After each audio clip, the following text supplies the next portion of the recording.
Welcome to Hot Flash Chronicles, where midlife is messy, menopause is madness, and we're sweating through it together. We're Angie and Shelly, two caffeine-fueled, slightly inappropriate grandmas who say what everyone's thinking. So grab a drink, crank up the AC, and let's dive in. Guess what time it is? 11:32. That's right, and it's also time for a new Hot Flash Chronicles podcast episode. What are we talking about today, Shelly? I'm going to say the thing that I always say. This is a really fun topic, and it's near and dear to our hearts. Did I get it? Bang it on, right on there. Yes, correcto. It's going to be fun. Correcto. And it's going to be helpful. I think it's going to be one that people need to hear.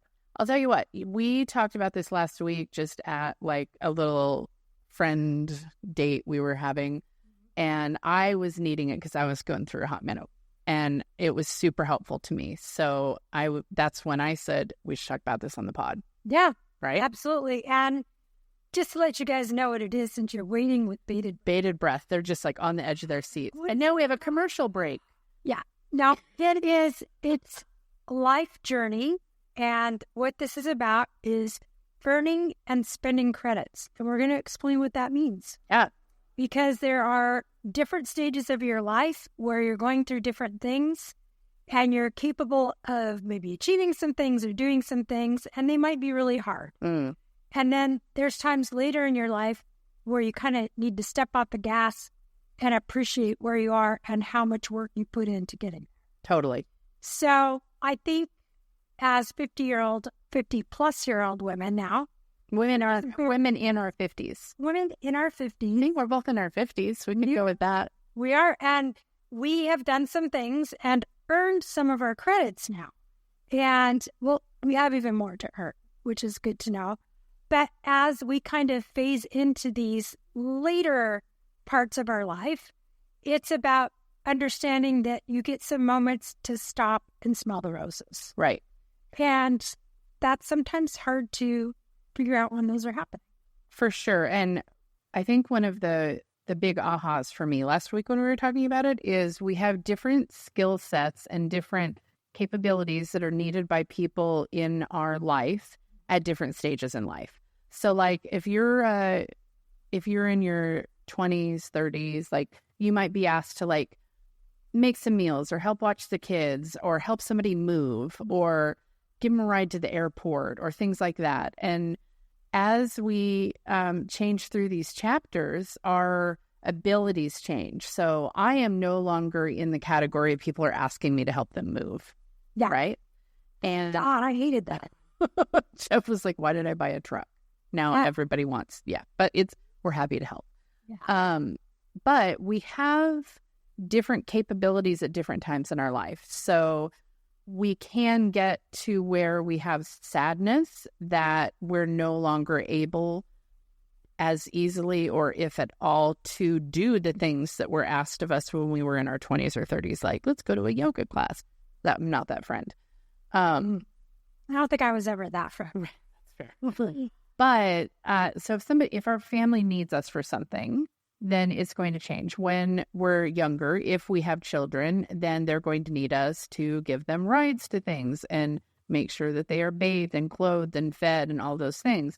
Our kids are now adults that have their own kids, so I no longer have to worry. Has Kyle had dinner today? I'm so happy that part's over. Are his pants clean? Thank God I don't have to worry about that. Yeah, I don't.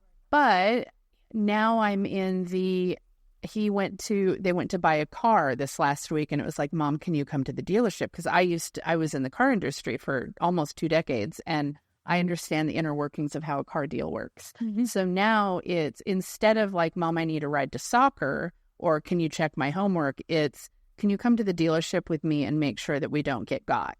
Yeah. So that's a different skill set. Absolutely. So you were saying when we were talking about this last week that in the later chapters, it's our wisdom that is sought out. And that car dealership was a perfect example. Yeah, exactly. There's going to be life experiences that you gather along the way. And those are some of the credits you're earning is every time you have these experiences, they go into your lived life experience bank. And then you now have knowledge of things.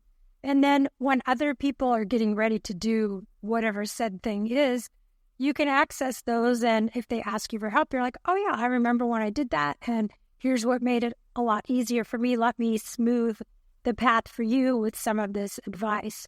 And as you get into what I like to call it the golden years, which is, I'd say nowadays in the modern world, your golden age is probably after 70. Because I think people now...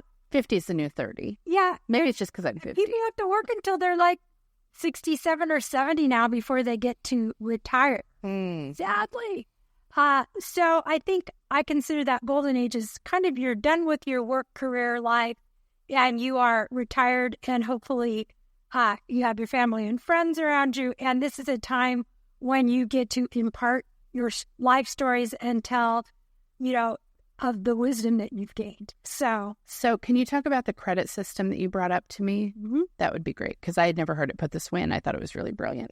Yeah. Every time you are going through a life experience, whether it be easy, hard, emotionally difficult, emotionally joyful, whatever the experience is, you are earning life credits, especially when it's something you've never experienced before, like maybe having a baby. If you're a woman, that could be something where you're earning some credits. It could be graduating from college. It could be starting a new career from scratch. That's not something everybody does. So it's every time you're adulting a new thing, you are gaining the experience and the wisdom of how you do that thing. It might be something you do over and over in your lifetime. It might be something you only do once. We learn there's different levels of things that you have to basically encounter and conquer, I'd say, in your life. Some things are really simple, like you learn to tie your shoe. Right. Or you learn how to bake a cake. There can be things like that. There can also be things like you learn how to navigate a relationship, maybe a romantic relationship from the very beginning to the end. Right. Because some relationships end. So you get points and credits in all different, if you looked at it like a bingo card, there's these different areas that you're going to gain credits. You're going to gain credits when you do things successfully, and you're going to gain credits when you bomb them and you fail miserably. That's the thing about the credit system is everything has value.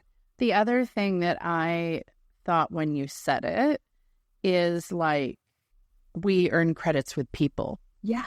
So every time we said yes to bringing that food to a potluck or helping somebody change a tire or helping them move or things like that, we have built up credits. So relationships are very rarely in balance where it's 50-50. Yeah. There's usually somebody who's contributing more and then it'll just kind of ebb and flow, hopefully, to where it becomes... one person, it teeter-totters where one person is giving more or taking more, et cetera. And if you have a good relationship / friendship / whatever, it will ebb and flow. So when we do those things that help the people in our lives, then we are earning credits with them. Yep. So a good example, a couple weeks ago, my mom had asked my daughter-in-law, so her granddaughter-in-law, if she could help her with like a house cleaning thing in their place because they weren't physically capable of doing it just for bending and age reasons and stuff. And my daughter-in-law, AJ, was like, oh my God, I've been waiting for something that I could do. And my mom offered to pay her. And AJ was like, you do so much for us. I've been waiting for a way to repay you. So thank you for giving me this gift of letting me help you because my parents help a lot with their kids. They cook meals. My son's family also cooks a lot of meals. But AJ had been waiting for a way to help repay the things that my parents have done for them. So my mom was, I think, a little uncomfortable with not paying, but it takes away the gift that AJ is giving and doing the help. So that kind of, my mom has built up credits and then AJ was able to pay some back. Yeah, so. Exactly. And your mom was able to actually, although she didn't know it, but she was spending some credits because, and it's not about being scratch even. There's my back, tally. scratch yours. It's not at all. It's just the reason it's good to recognize this is because as you become older, you start feeling that your value is diminishing because you can't do as many things as you used to, like we're talking about. You can't help people move anymore. You can't maybe do the babysitting, or there's things that you just maybe physically or emotionally can't do anymore. And you can feel less relevant. Or less like, I'm just taking up space. Yeah, the invisibility. We need a whole episode on invisibility. We do. Like, absolutely. It's a whole thing. That is a whole thing. But you start feeling like your worth is less. And it's a time in your life where you have to recognize you're probably at your most valuable when you're not able to just do the groundwork. Yeah. The work that is more and the experience that is the most valuable is when you can help your family and friends with the life story that you have. And you give that to them as a gift. And it's something, especially with family members, right? You're passing along maybe, family heirlooms, like stories of your ancestors, things like when you tell a story about, I did this with my grandma when I was a little girl. Well, that was back now in the 1960s. That was 60 years ago when I did things with my grandma when I was a little girl.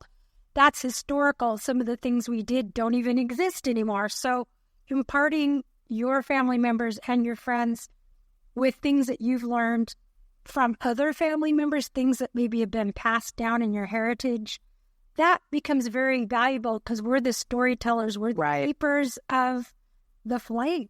And the legacy, like you're leaving a legacy of stories. And like you said something about, like, I'm not going to call my dad tomorrow if I get a flat tire. I'm going to call my husband. I'm going to call AAA because I have the money for that kind of thing. But that doesn't take away my dad's value because now his value is in his wisdom. So when we were having lunch the other day, he was telling us a story about when he was a child in Germany. And he was like right after the war. And these are the things that are so incredibly valuable. Those stories that then my son will tell his grandkids, my grandkids will tell their grandkids, like those kind of things get passed on. Like your great-great-grandpa Helmut did this in post-war Germany in Heidelberg. Isn't that cool that you came from that same cloth, right? So the value that he has in spades right now is wisdom. And telling those stories and passing those stories on. So the best gift he can give is not helping us move. No. It's telling us how, what was I like family came to be. Or my mom telling recipes that her mom taught her, like things like that. Or what was it like living as a little girl during, women's rights coming into play? Or like she was the first woman to do a lot of things in Washington. So those kind of things need to be told. Yeah, I think that if you look at even with the modern world that we live in and all the social media we have and everything, in the end, when we come to the end of our time here, what's left of us is what other people remember and talk about. That is really what will be left of you 100 years from now. My future great-great-great-grandchildren will hear something about me because our family has passed that down through storytelling. Oh, so they'll have Snapchat videos. They might have me with Snapchat with puppy ears I'm going to talk about because that is recorded for historical. But, who knows what the world will be, how they'll pass on information. But storytelling is a pastime, is a lifestyle that many cultures have had for centuries. And sometimes we got to a point in evolution where people were able to write that down when we developed the written language. But the auditory, the telling of stories, sitting around campfires, telling stories, that's been around forever. And it will continue. So when you get older, your time is now to spend your credits and not have to do all of those physical things. That's for other people to do. And it's now time for you to do the most important thing you'll do in your life, which is passing on your family's legacy. Yeah, for sure. That's really so much more important than changing the flat tire. Right. And my dad didn't know this, but I actually got an audio recording of him telling that story because I was like, this is an important story because it was it was rich in the culture of post-war Germany, and he was right in the thick of it. And I was like, we're just going to not let him know, and I'm just going to start a voice memo, because if he knows, then he might like play to the camera. But he still doesn't know that I made an audio recording of him telling that story. Right. So it's just incredible to have these stories, and we're creating new stories, and now we're passing them on to the generation that's our grandkids, which are my parents' great grandkids. So it's like this whole ever evolving thing. So what are some traits in people that are 50 plus that you consider incredibly valuable? I think at this stage, what I notice is my experience with like motherhood and things has come into play a lot, because I have some friends, and of course my daughter's age, I have coworkers and people I've met in my life who are still having kids, right, or are maybe at the point now where they have like a 10-year-old or something. So I think a lot of my wisdom right now is in that we've parented through adulthood. So I'm able to make comments about or tell my stories about my kids when they were little, about my kids when they were teenagers. So I think that's one of my strengths. And I also think I've been a working woman. I've been someone, because I'm from the 1980s is when I graduated from high school. But I've had a full career. Like, I started working as soon as I was, 18 years old. I actually even had some jobs before that. So I've been able to talk about how I've evolved in career choices, how I took some risk. We talked about that in one of our episodes recently. Just about what it's been like being a working mom, somebody who's had, marriages while I've been working, who's had a career that's been fully integrated into a very full and busy momming life, being married life, and how I've juggled all that stuff. And I think also on how I've been able to fit in things like my hobbies, like how you time manage, how you make things work, right, for being someone who can have it all. And we all know that we really can't have it all, that we have to pick and choose wisely. And so there's been times when I didn't pick and choose wisely. Right. And giving that kind of information to other people is super helpful. Like, here's what not to do. Right.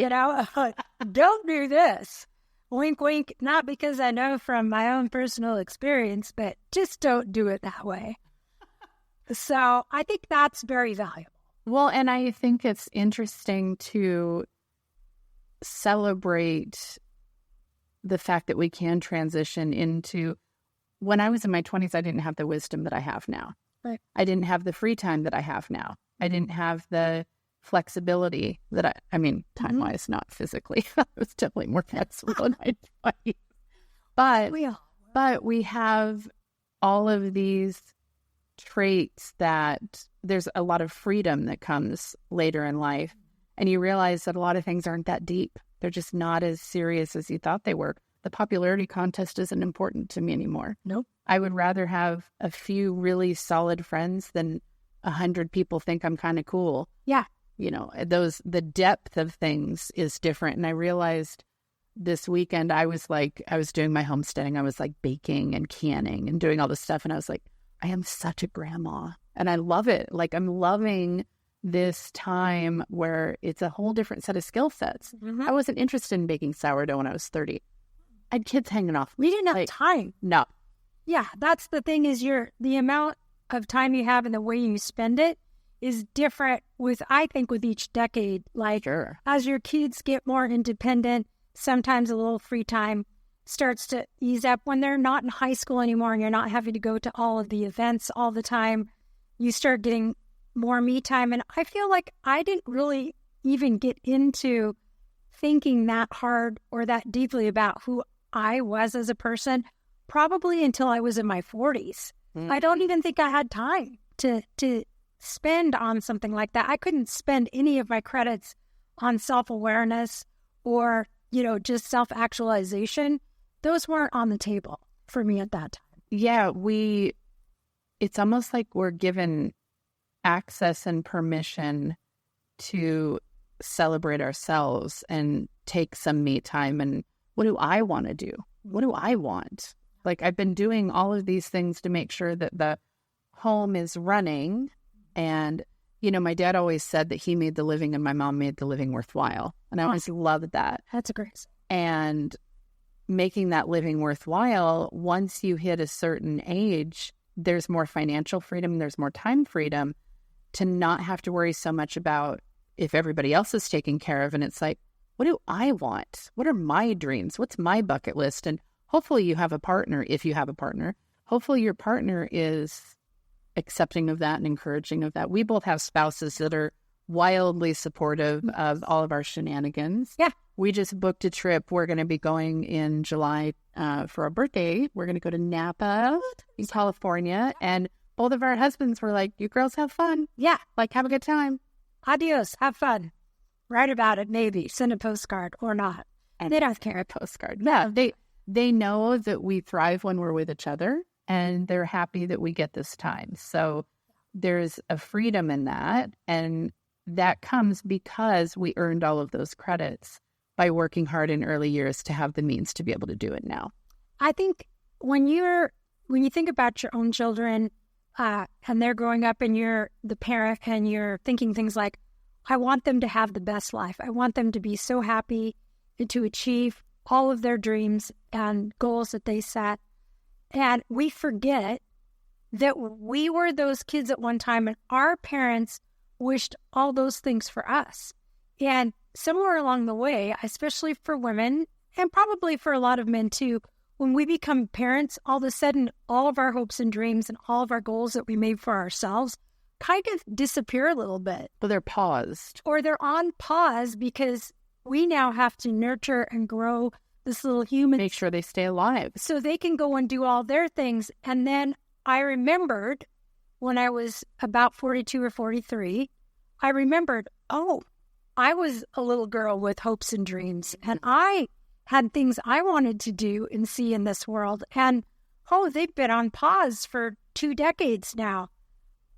Why can't I still have my hopes and dreams? Isn't that interesting? Yeah. Yeah. It's really interesting how you have to be able to pick it up. Evolve, and then that self-awareness, like, whoa, what about me? I can do stuff. And it's not selfish. It's not. It's called self-care, and it's okay. And if you need permission, we're giving it.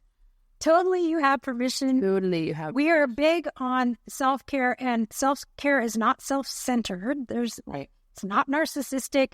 It is putting on your oxygen mask and taking a deep breath and then saving the other people. They always tell you you've got to do your own breath first. Right. Because you won't be around to save the kid if you don't put your mask on. Yeah. That's why they say that. Yeah, you've got to do these things. I know that I've mentioned our friends Tyson and Bethan. Oh. Nope. Love that. Retake clips.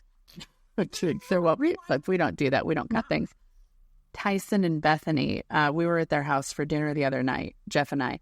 And Tyson and Bethany have 3 children. One is 5, one is 3, and one is 10 months old. There is a lot going on in their home. And I'm going to rat out Bethany real quick. We'd been there for probably 2 hours. Tyson is he's an artisan chef. Like, he'll make the hamburger buns from scratch. Like, he made the mayonnaise from scratch. Like, he is a really good cook. So he's doing all these flurries of things. Bethany's making chocolate chip cookie dough, and we're halfway through dinner, and Bethany just starts cracking up. And I was like, what? She was like, the dining room table, because their dining room table is normally in the center of their dining room, as per usual. She had pushed it all, like, kind of cattywampously up against the kitchen counter. So it was, like, kind of crookedly, just kind of so that she could sweep under it. Yeah. And she hadn't connected the dots that she hadn't put the table back, where she was sitting all scrunched up. And their 3-year-old is, like, climbing under the counter to get to her dad. And she's like, how come nobody mentioned that the table was typed? And she was like, first of all, this proves that you guys are in the inner bubble, because we didn't clean up for you to come over. That's how you know you're really good friends. That's right. And she said, but you guys didn't say anything. And I said, well, I walked in and I saw it. And I was like, the table's placed differently. Bet there's a reason for that. And I didn't think about it again. Yeah. So they have so much going on, and it's a very loud household. And 3 kids that age. Tyson and Bethany kept like, oh my gosh, like, oh, it's so loud, I'm so sorry. And I never get bothered by children making noise unless it's from neglect. That's my caveat. If, like Vincent, he's 10 months old, he likes his own voice right now, and he was just screaming. Not screaming sad. No, it's just like, what does that sound like if I just scream? I do the same thing to It's a people. lot, but I never mind the sounds of children. Whether even if they're sad or upset. Then it's like a background loop, and if something pokes out as, something's not going right. But it's like, but he's not annoying. When you had kids, you were so worried, like you're in a grocery store and we're so worried when we're the ones that are in charge of those children, but nobody else is judging you. I mean, maybe some people are, but I'm not one of those people. So some people are judging him. It's just a different era that they're in, and we're close in age. I had my kid early and they had theirs later, and so their oldest, Cadence, when I said something about my grandson, she was like, wait, you're a grandma? And I said, yeah, I have 6 grandkids. And she was like, they call you grandma? Your grandparents? And I said, yeah. And I said later that I was friends with her grandma, and then I said Karen, and she was like, wait, you're friends with my grandma, but you don't call her grandma? It's like, well, she's not my grandma. Like that. Yeah. And she was like, you're friends with my grandma? And I said, I am. I've known your grandma freaking longer than I've known your mom. Yeah. And she said, you and Jeff are married. And I said, we are. And she was like, and I said, did you know that your mama was one of the bridesmaids of my wedding? What? And I said, your grandma played piano? What? Like, her mind was blown. Totally blowing her mind. A life existed before 5-year-old Cadence was around. And she was just like multiverse unlocked. Like, what is happening right now? She didn't know that her world's interlocked like that. So it's interesting that we have these different phases in life to where, what did I say? Tyson and Bethan? Yeah, Tyson and Bethan. Tyson and Beth are right in the throes of, we have to make sure these humans stay alive. Yep. And we're just sitting back enjoying the burgers. We didn't care that the table was all out of alignment. It doesn't matter. No. Who cares? Those things aren't. The burgers tasted just as good off a crooked table. Yes. That's a really good burger. And you'll learn, like, as you go through its phase, like, that's why you can be that way. You're not judgy about it. As you've been there. You've been in the trenches. You know what it's like when you're momming or parenting that age group. Kids have meltdowns. Like Tyson, or what'd you call them? Tyson and Bethan? Tyson and Bethan are earning so many credits right now, going through these parenting years. And it's just this whole idea, and it's nothing you keep a tally. Right. It's not anything you say, go iron. Unless you're an asshole. Yeah. My ex-mother-in-law was that way. Yeah. No. She literally wrote it down. It's like this is silently tallying up in your favor your whole life. It's more that as you get older, you very consciously recognize that your value has increased. You're even more valuable when you're 70 years old than you were at 30. Every decade, you become more valuable.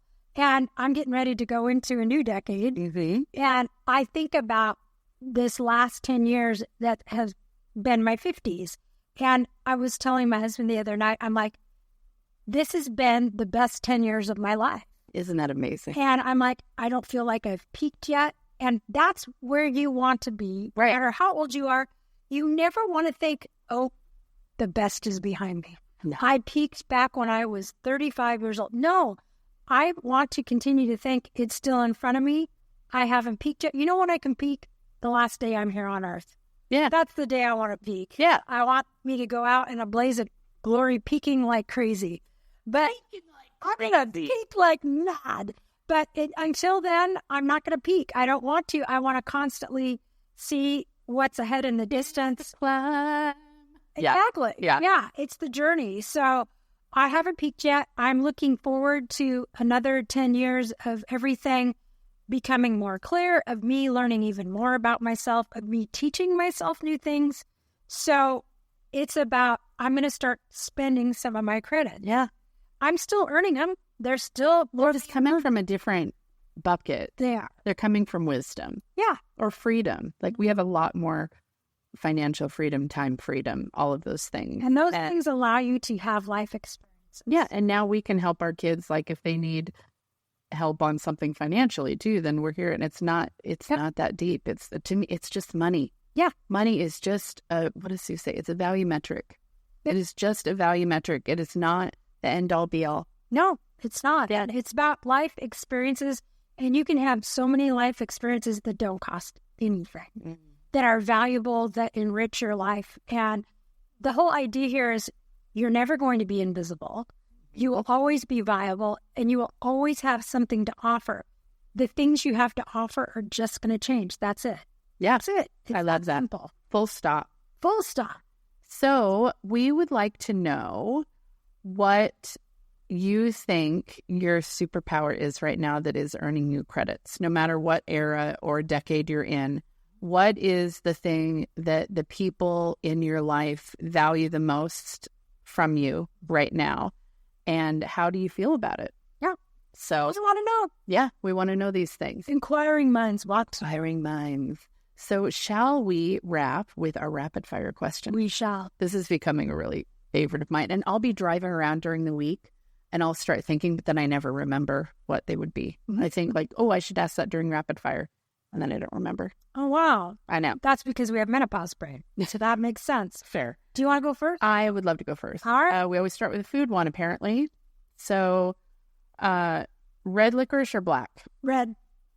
I'm not a fan of black licorice. I love black licorice. I like as well. black licorice jelly bean. Do you like Twizzlers or red vines more? I think I like red vines. Yeah. Yeah. Don't let me get a bucket of those. I will rough. Sadly, I know way too much about licorice, apparently. Yeah. Okay. Your turn. All right. Let's see. If you could pick up a new artistic skill, would you rather it be sculpting or watercolor? How do you know I'm not good at both of those already? I'm kidding. Let's see. My mom is a watercolorer. Is that a word? Watercolorist? Yeah, she's an artist that uses watercolor as a medium. So I'm going to leave that to her. So I'm going to say sculpting. Perfect. Okay. If there'll be a bust of Jason Momoa coming out soon, made out of Play-Doh by Angie. I definitely wasn't watching Jason Momoa videos before you got here. You Definitely not. What is your favorite haircut on a man? Oh, gosh. You know, I kind of like some of the old-timey looking ones, like the fades, where it's really short in the back and they have like the little swoop through the front. So I like shorter haircuts. I don't like long hair on men. I like short hair. So, sorry. I also like short hair. Yeah. But long hair is the bad girl in me. Fair enough. Okay, so one more for you. If you could wear fashion well from any decade, from 1900s to now, what would be the era you would like to wear? Ooh, I would love to wear like the little floofy poodly skirts where it's like the sweetheart neckline with the little... So that would be late 40s, early 50s? Like pin-up-y, kind of... Yeah. Like a little floofy skirt. Yeah. It'd be cute. Floofy is an official word. It is now. So it is now. This has been another episode of Hot Flash Chronicles. Thank you so much for joining us. It means the world that you're choosing to listen to us. Go ahead and give us a like, a follow, a subscribe. If you like what you're hearing, it would mean the world to us if you left a 5-star review. With that, we leave you until next time. Ciao. Bye. That's a wrap on this episode. If you laughed, related, or just need more, hit subscribe. Check out the show notes to find us on socials and YouTube and join our Patreon for exclusive extras. And remember, we're still hot, just in flashes.